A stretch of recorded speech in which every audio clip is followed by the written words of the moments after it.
weight bearing wrist warm up. Come into a kneeling position, place your hands down onto the floor. And when you place your hands down onto the floor, know that you can place them down, your middle finger pointing directly up or tilted out to the side so that your thumbs would eventually create the point of a triangle.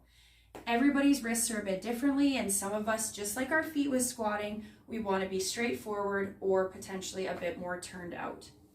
When we place our hands down onto the floor, I want you to have your fingers have a little bit of tension and action in them. This helps to support the arch of the hand. Yes, we have an arch in the hand.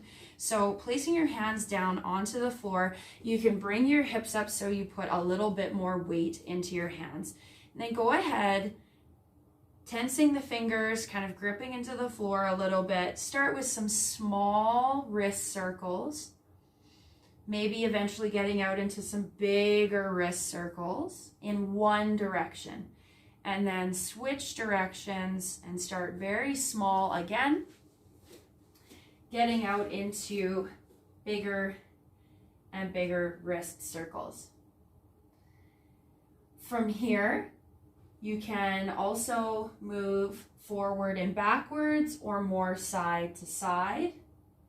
We can also get into stretching the forearms by taking our fingers, pointing them away from each other, and then rocking side to side. You might even want to bring the heels of your hands a little bit closer together.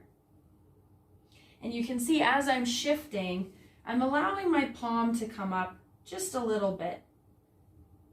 But I can also keep that down, and that might increase the stretch. The next one I want you to try is turning the fingers towards your knees so that your elbow pits are facing away from you. Now, this can be really stretchy for some of us the first time we come into it. So actually leaning my shoulders past my wrist decreases the amount of stretch that I feel. As I shift my shoulders on top of my wrists or back behind, that is going to intensify the stretch coming up and through my hands and my forearms. Side to side, forward and back here, maybe even some circles. If we want, we can also flip and put the back of the hand onto the floor and go through some wrist circles this way as well. Warming up the wrists, I find to be very important if we're going to do weight-bearing exercises on our hands. And of course, with all the gripping, holding, and carrying that we do day to day, we need to take care of these muscles just as much as we do the other ones on our body.